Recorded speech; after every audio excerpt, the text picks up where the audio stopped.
네, 오늘 함께 나누실 하나님의 말씀은 여호수아 3장 7절에서 13절까지 말씀인데요. 저부터 먼저 읽도록 하겠습니다.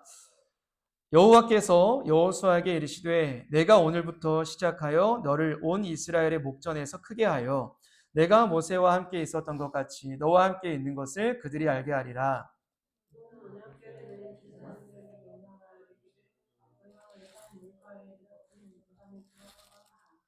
여호수아가 이스라엘 자손에게 이르되 이리 와서 너희의 하나님 여호와의 말씀을 들으라 하고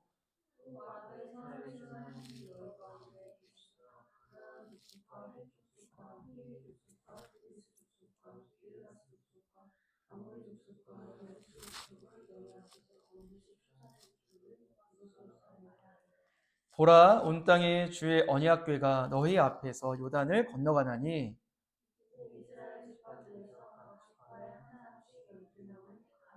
함께 읽겠습니다. 온 땅에 주 여호와의 궤를 맨 제사장들의 발바닥에 요단물을 밟고 멈추면 요단물 곧 위에서부터 흘러내리던 물이 끊어지고 한 곳에 쌓여 서리라. 아멘. 오늘 함께 나누실 말씀의 제목은 요단강 도하입니다. 네, 계속해서 이제 몇 주간 여호수아에 대한 말씀을 나눌 텐데요. 여호수아는 모세의 후계자입니다. 모세의 후계자로서 이제 이스라엘 백성들을 데리고 요단강을 건너서 가나안 땅에 들어가야 돼요. 그냥 들어가면 내 땅이다가 아니죠. 가나안 땅에 있는 그런 원주민들을 몰아내고 차지하는, 정복해야 되는 사명을 받았습니다. 그러니까 여호수아의 전임자가 누구라는 거예요? 모세죠. 전임자가 너무 탁월하면 후임자는 당연히 부담스러울 수밖에 없어요. 모세는 그야말로 전설적인 존재 아니겠습니까? 어떤 자였어요? 그 두려운 존재였던 바로와 맞섰던 자예요. 모세는. 그리고 모세를 통하여 이 10가지 재앙이 애굽에 내려지기도 했고요. 또 모세의 지팡이를 통하여 홍해가 갈라지기도 했고요. 그리고 반석에서 물을 낸 자이기도 했어요. 물론 이 모든 것들이 하나님의 전적인 능력으로 일어났던 것이 맞지만 이스라엘 백성들의 눈에는 모세를 통하여 이러한 엄청난 기적이 일어났구나. 모세 대단한 인물이구나. 내가 모세에게 순종할 수밖에 없구나라는 생각을 했을 거예요. 모세가 엄청난 위대한 지도자로 보였을 거라는 거예요. 그 카리스마 앞에 백성들은 자연스럽게 순종했을 겁니다. 여호수아는 그 전설적인 모세의 뒤를 이어서 그 이스라엘 백성들을 200만 명이 넘는 자들을 이끌고 가야 돼요. 부담되겠죠. 모세는 그런 전설적인 존재였어. 그러니까 백성들이 그래도 잘 따랐지. 나는 내가 증명할 수 있는 게 뭐지? 모세는 증명이 됐어. 나는 뭘 증명할 수 있을까? 과연 저들이 날 따라올 수 있을까? 날 따를 수 있을까? 이런 걱정이 되었을 거예요. 두려워 떨고 있는 여호수아에게 여호와 하나님께서 이렇게 말씀하시거든요. 여호수아 1장 5, 6절입니다. 함께 읽어볼게요. 시작. 내 평생에 너를 능히 대적할 자가 없으리니 내가 모세와 함께 있었던 것 같이 너와 함께 있을 것임이니라. 내가 너를 떠나지 아니하며 버리지 아니하리니 강하고 담대하라. 너는 내가 그들의 조상에게 맹세하여 그들에게 주리라 한 땅을 이 백성에게 차지하게 하리라. 하나님도 아셨어요. 여호수아가 두려워하고 있구나. 불안해하고 있구나. 라는 걸 아셨어요. 그래서 이런 약속을 먼저 하십니다. 내가 너와 함께 할 거야. 모세와 내가 함께 했던 것처럼 동일하게 너와도 계속 함께 할 거야. 그러니 여호수아야 내가 함께 할 것이니 강하고 담대하거라 라고 말씀하십니다.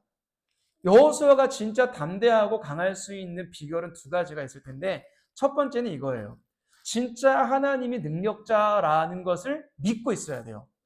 진짜 유일신. 하나님만이 우리를 구원할 수 있는 능력자다라는 걸 알고 있어야 돼요. 이것만 알고 있으면 불가능해요. 한 가지를 더 알고 있어야 돼요. 그 능력자 하나님이 나와 함께 하시는구나. 나를 도와주시는구나. 나를 이끄시는구나라는 확실한 믿음이 있어야 돼요. 두 가지 있어야 되는 거죠. 하나님의 전지전능하심을 믿고 그 하나님이 나와 함께 하심을 믿어야 가능한 거예요. 뭐가요? 강하고 담대한 것이. 그래야 성립이 됩니다. 반대로 여호수아가 하나님의 능력을 의심해요? 그럼 안 되죠. 성립이 안 돼요. 또 반대로 이것도 있죠. 하나님의 능력은 믿는데 그 하나님이 나와 함께 하시는 걸 모르겠어. 나의 하나님은 아닌 것 같아. 모세의 하나님인 것 같아. 그래도 성립이 안 돼요. 두 가지가 있어야 돼요. 저는 이 본문을 보며 한번 생각해 봤어요. 나는 어디 보면 이게 개척을 한 거 아니에요? 개척을 했는데 개척한 이후로 내 마음은 강하고 담대함보다는 불안과 두려움 쪽에 가까운가? 생각해 봤어요. 눈에 띄는 성장은 없을지라도 내가 정말 주님을 믿고 담대히 살아가고 있는가? 이런 것들을 한번 체크해 봤어요. 돌이켜 봤어요. 그러면 이제 제일 중요한 게 뭐라는 거예요? 내가 강하고 담대하기 위해서는 내 마인드 컨트롤이 아니라 하나님의 능력과 그 함께 하심을 믿어야 된다는 거죠. 여러분들은 어때요? 여러분들의 마음 가운데 불안과 염려가 있습니까? 아니면 좀 강하고 담대한 믿음이 있습니까? 이게 좀 더 다가오시는 분들 좀 있을 것 같아요. 강하고 담대함, 좀 불안과 염려. 어떠한 마음이 나에게 지금 있는 것인가? 강하고 담대함의 비결은 내가 남들보다 우위를 점하고 많은 것들을 소유함에 있지 않다는 거예요. 하나님의 크신 능력과 그 하나님이 나와 함께 하심을 믿을 때 강하고 담대함이라는 답이 나온다는 거예요. 여러분 정말 믿으세요? 하나님의 전지전능하심은 아마 진짜 잘 믿으실 것 같아요. 두 번째가 조금 걸릴 수도 있어요. 그 하나님이 정말 365일 1분 1초 나를 떠나지 않고 함께하고 계시는 걸 내가 믿고 있는가라는 질문 앞에서는 조금은 흔들릴 수도 있을 거라고 생각해요. 예수님께서 하늘로 승천하시기 직전에 제자들에게 이 말씀을 하셨는데 기억나세요? 두려움에 떨군 제자들에게 이 말씀을 하셨어요. 내가 세상 끝날까지 너희와 함께 있으리라라고 하셨는데 이 두 글자가 들어가요. 항상. 항상이라는 게 뭐예요? 1분 0.1초도 너희가 떠나지 않겠다. 세상 끝날까지. 너희가 천국 가면 그냥 함께 하는 거죠. 눈에 보이죠. 그런데 그들이 천국 가는 그 순간까지도 예수님이 성령님께서 이 땅에 내려오셔서 제자들과 함께 하시고 내주하시겠다라는 거예요. 근데 그 약속이 제자들에게만 있는 게 아니죠. 저와 여러분들에게도 동일한 약속이라는 거예요. 항상 함께. 그래서 저는 정말 중요한 게 이거예요. 하나님은 진짜 함께 하시는 게 맞거든요. 근데 중요한 게 뭐예요? 우리가 믿어야 된다는 거예요. 그래서 이렇게 기도하는 것이죠. 하나님이 나와 함께 하신다는 사실을 믿게 해주세요. 그 믿음을 주세요. 한 몇 달 전에 어떤 자매가 그런 기도를 한다고 했었거든요. 이 가운데. 그래서 제가 그거에 대한 인사이트가 있었어요. 아, 맞네. 함께 하시는 거는 기정사실인데 내가 그걸 믿는 게 중요하지. 라는 생각을 했었습니다. 근데 그걸 믿어야 되는 자가 지금 성경 속에 어떤 인물이에요? 여호수아. 여호수아가 그 믿음을 취해야만 합니다. 그런데 여호수아는 정말 그 믿음을 가져요. 그 하나님, 모세의 하나님이 뿐만 아니라 이게 내 하나님이구나. 나의 하나님이구나. 그래서 여호수아는 기력을 회복하고 강하고 담대해집니다. 그래서 이스라엘 백성들한테 가서 선포하죠. 하나님이 가나안 땅을 차지하게 하실 것이라. 이렇게 말을 해요. 그래서 백성들이 뭐라 그래요? 당신의 분부대로 우리가 따르겠습니다. 라고 백성들이 순종할 것을 다짐해요. 근데 그런 카리스마를 누가 주시는 거예요? 하나님이 주시는 거예요. 그 기세, 그 담대함, 그 하나님께서 허락해 주신다는 거예요.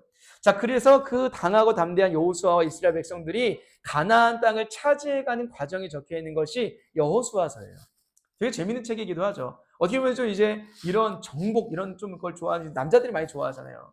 그래서 여호수아서는 좀 이렇게 목사님들이 남자들이 많잖아요. 좋아하는 그런 말씀이기도 해요. 자, 그런데요. 여호수아와 백성들이 가나안 땅에 들어가기 전에 마지막 관문이 있는데 그 관문이 오늘 말씀의 제목처럼 요단강을 건너야 되는 거예요. 광야 끝에는 요단강이 흐르고 있어요. 이 요단강을 건너야만 가나안 땅에 들어가서 싸우든지 말든지 뭐 여리고성 무너지든지 어떻게 할 수 있는 거예요. 일단 건너야 돼요. 그래서 오늘은 이 요단강을 건너는 이야기를 해보려고 합니다. 지금 이스라엘 백성의 인구가 몇 명이에요? 정확히는 알 수는 없지만 200만 명이 좀 넘을 것으로 추정이 돼요. 200만 명이 넘는 인구가 다 같이 강을 건넌다.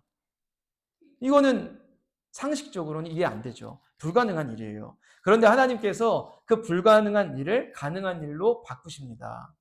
홍해 사건과 아주 흡사한 사건이기도 한데요. 과연 어떤 과정을 통해 요단강을 건너갔는가를 살펴본다는 거예요. 여호수아는 요단강의 기적이 일어나기 전에 요단강을 건너기 전에요. 백성들에게 성결할 것을 명령해요. 다시 말해서 거룩할 것을 명령해요. 기적이든 뭐든지 간에 가장 중요한 전제 조건은 뭐라는 거예요? 거룩. 성결이라는 거예요. 그것부터 명령하는데 제가 읽어드릴게요. 여호수아가 또 백성에게 이르되 너희는 자신을 성결하게 하라. 거룩하게 하라. 여호와께서 내일 너희 가운데 기이한 일들을 행하시리라. 내일 기이한 일이 일어나기 위해서 먼저 오늘 거룩해라. 거룩이 전제 조건이다 라고 얘기를 하는 겁니다. 거룩은 뭐예요? 구별됨. 뭐에서 구별됨? 세속적인 마인드에서. 세속적인 가치관으로부터 구별되는 거를 거룩이라고 하죠, 성경에서. 그러면 세속적인 가치관이 무엇입니까? 세속적인 생각은 물질주의와 능력주의예요. 이거는 뭐 세상을 다 덮고 있죠. 이런 생각들은. 나에게 돈이 많고 능력이 있으면 난 못할 게 없다. 돈 많고 능력이 있으면 다 할 수 있다라는 게 예나 지금이나 세속적인 가치관입니다. 지금요, 가나안 땅을 정복해야 되는 여호수아와 이스라엘 백성들은 이 세속적인 가치관으로부터 구별되어야 돼요. 달라야 돼요. 왠 줄 아세요? 이들이 물질주의, 능력주의로 나아가는 순간 망합니다. 이들은 돈도 없어요. 무기도 없어요. 힘도 없어요. 근데 세속적인 마인드 갖고 있으면 어떻게 돼요? 우리는 이길 수 없어. 왜? 난 없으니까. 그런 세속적인 가치관으로는 절대로 요단강 건널 수도 없고 이길 수도 없다라는 거예요. 좌절할 수밖에 없어요. 그래서 하나님이 뭐 하라는 거예요? 그런 가치관으로부터 구별되어라. 그럼 구별되면 뭐예요? 승리의 원인, 요단강을 건너는 원인을 너의 능력으로 삼지 말고 나로 삼아라는 거예요. 요단강 건널 수 있는 원인을 하나님으로 삼고 가나안 땅을 정복할 수 있는 원인도 너의 능력이 아니라 하나님으로 삼아라. 그게 뭐예요? 거룩입니다. 그것을 거룩이라고 얘기를 하는 거예요. 우리는 어때요? 우리의 마음이, 우리의 시선이 어디에 있습니까? 나의 능력과 안으로 향하지 않아요? 우리 안으로? 나의 능력과 나의 소유에 있지 않습니까? 나의 시선이.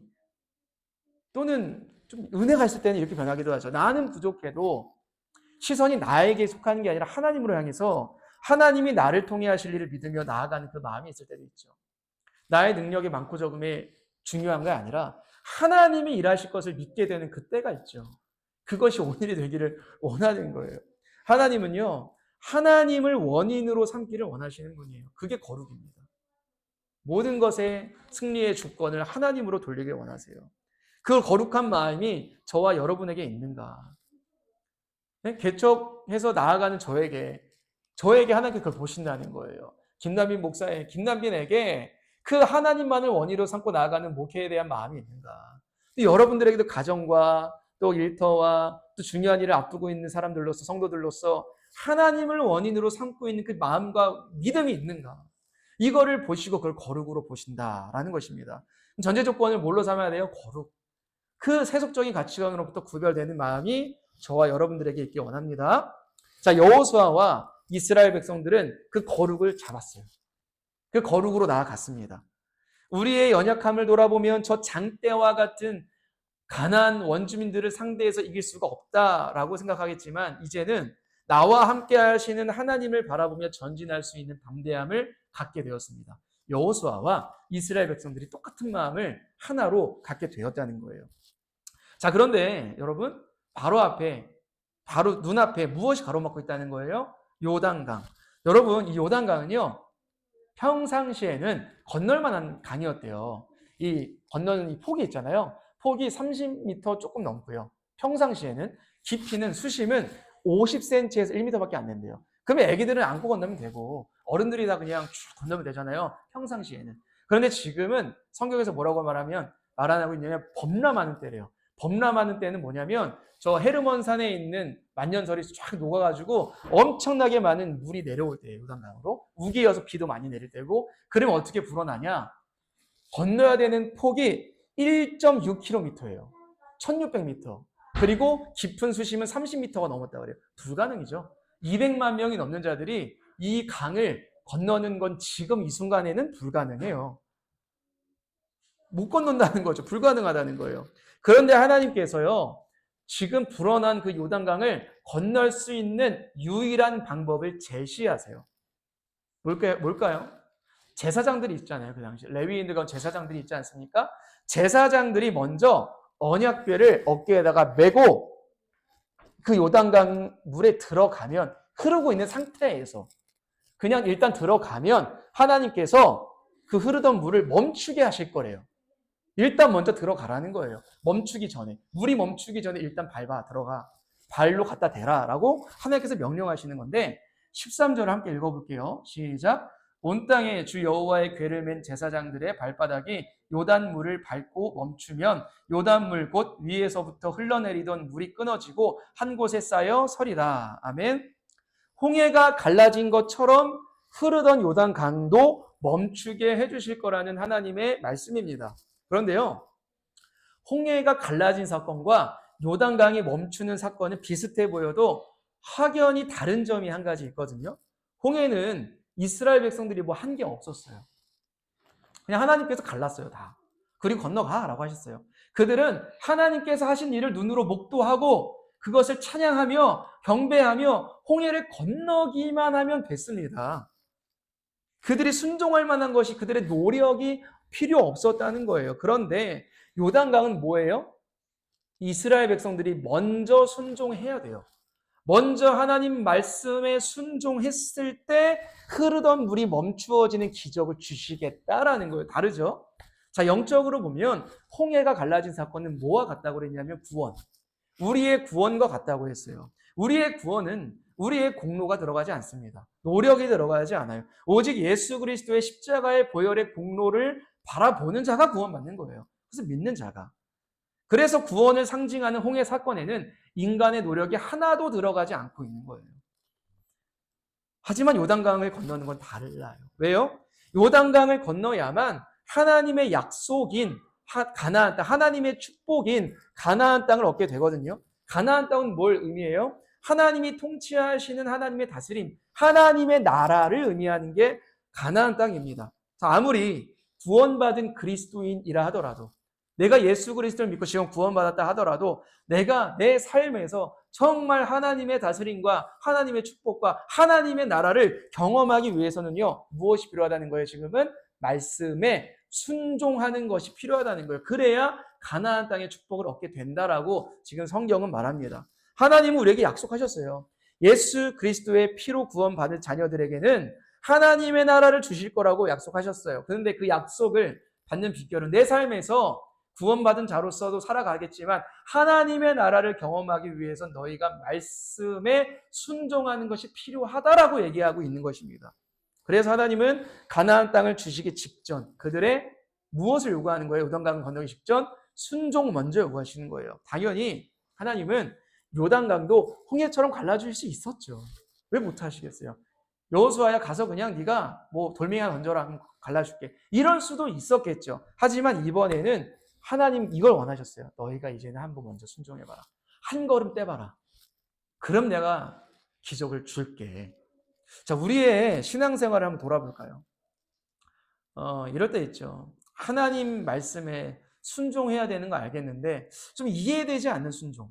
상식적으로는 내가 이거 순종하기 좀 버거운데 내 계산으로는 이 순종이 지금은 좀 어려운데 그런데 또 알아요. 하나님은 오늘 내가 이걸 순종하기를 원해요. 그걸 내가 또 알고는 있어. 그런데 내 상식으로는 아니야. 내 생각으로는 오늘은 이거 순종 아닌 것 같아. 이럴 때가 있어요. 상충이 할 때가, 부딪힐 때가 있어요. 그땐 이런 생각이 나에게 이득이 될까? 순종한다고 해서 지금 나에게 뭔가 이득이 될까?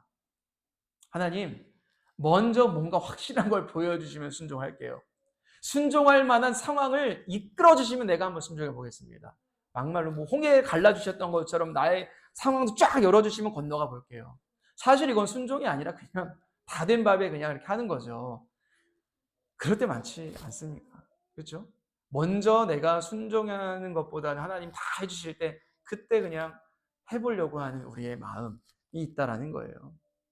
하나님께서 홍해같이 이끄실 때도 있지만 또 때로는 우리를 훈련하시고자 또 우리의 순종을 받으시고자 또 순종을 통하여 일하심을 보여주시고자 남비나 또 누구누구야 한번 이번에는 너가 한 발을 떼보거라. 나를 믿고. 그럼 내가 길을 쫙 열어줄게. 근데 우리는 못하고 있어요. 그 한 발 내디디면 꼬꾸라질까 봐. 한 발 내디디면 요단강 같은 물에 범람할 내가 그냥 큰일 날까 봐 한 발을 내딛지 못할 때가 너무 많아요. 두렵고 불안해서 못하는 거예요. 그런데요. 하나님이 정말 원하신다는 확신이 들면 지금 상황이 다 받쳐주지 않아도 내가 살아왔던 그 계산법에는 맞지 않아도 주님 의지하며 한번 나아가 보는 거예요. 베드로가 자기가 평생 어부로 살아왔는데 주님이 대낮에 물고기 잠잘 시간에 그물 내리라고 했을 때 안 맞았어요. 자기 계산법에는. 근데 주님의 말씀을 의지하여 그물을 내리니 그 그물이 찢어질 정도로 물고기에 잡혔던 걸 경험하잖아요. 그래서 뭘 경험해요? 내가 죄인인 걸 깨달아요. 주님이 메시아인 걸 깨달아요. 주님이 하나님의 아들인 걸 깨달아요. 그걸 경험했을 때 안 내릴 수도 있어요. 당신이 목수인데 나에게 뭘 어부인 나에게 명령합니까? 난 지금 안 할래요. 밤에 가서 할래요. 그러면 그냥 상식적으로 물고기 잡는 거예요. 그런데 대낮에 물고기 잡은 건 주님 말씀에 의지하여 주님을 믿게 되는 체험을 하게 되었다라는 것입니다. 하나님께서 우리에게 원하시는 것 같아요. 아, 내 계산법에 맞지 않았는데 순종했더니 하나님의 축복과 하나님의 놀라운 일하심을 내가 경험했네. 하나님 그걸 우리에게 경험하게 원하죠. 그때 신앙이 성숙해져요. 신앙이 성장하는 걸 경험해요. 왜요? 아, 내 계산법보다 하나님의 말씀이 우위에 있구나. 하나님이구나. 그걸 깨닫게 된다는 거예요. 여호수아와 이스라엘 백성들의 계산법에도 지금 요단강을 건너는 건 전멸이에요. 죽음입니다. 죽음의 강이 되는 거예요.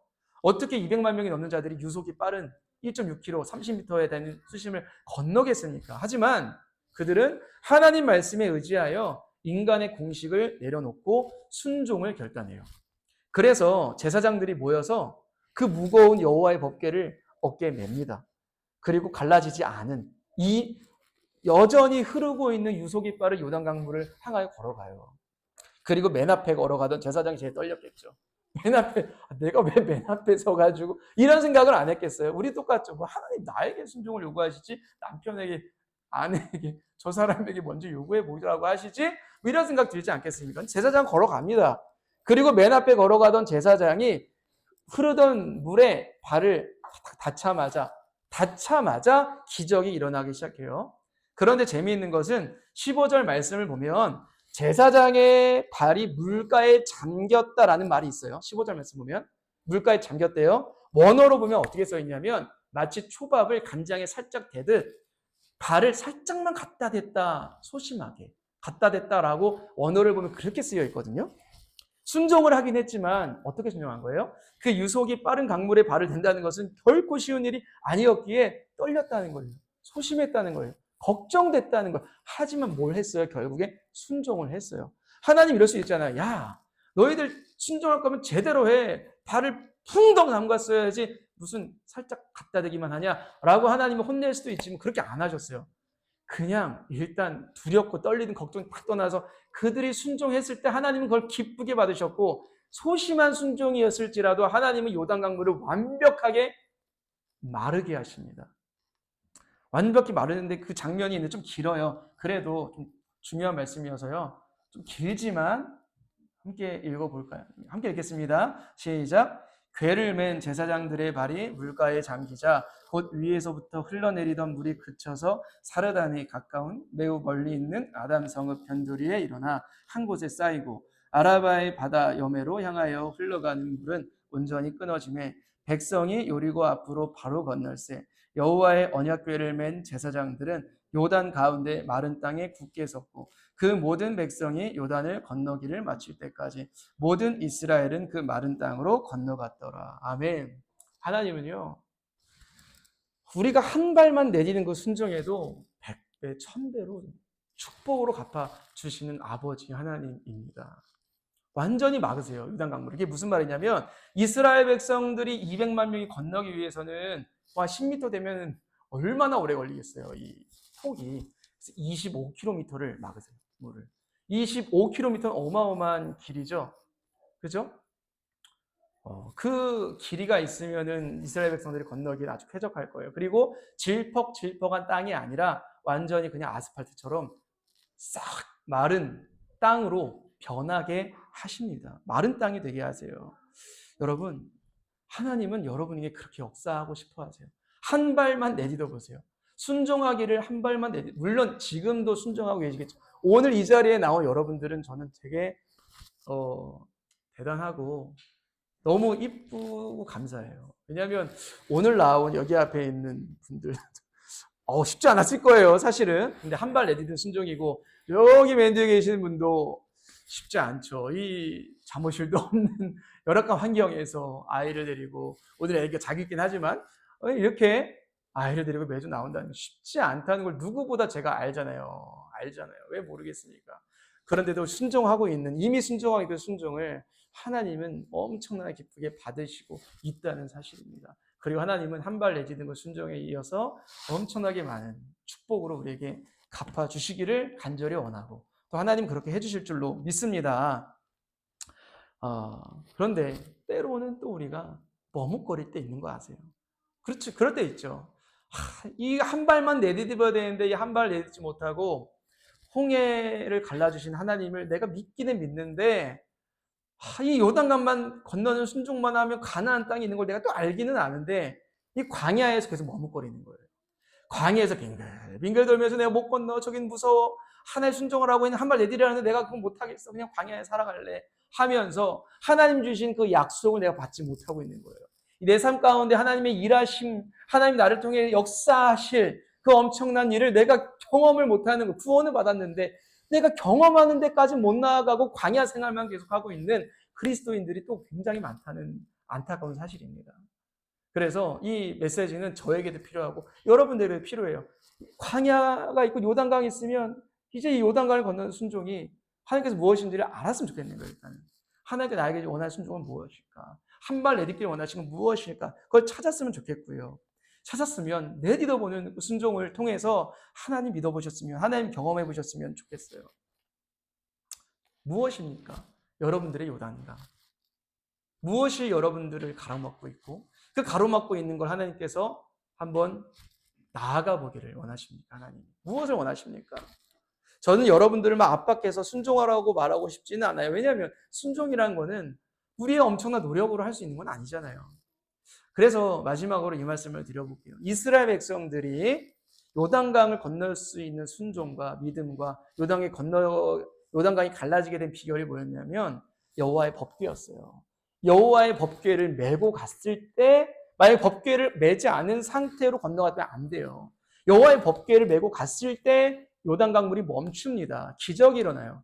자, 여호와의 법궤는 뭘 의미합니까? 하나님의 말씀을 의미하죠. 하나님의 임재도 의미하지만 하나님의 말씀 자체를 의미하기도 해요.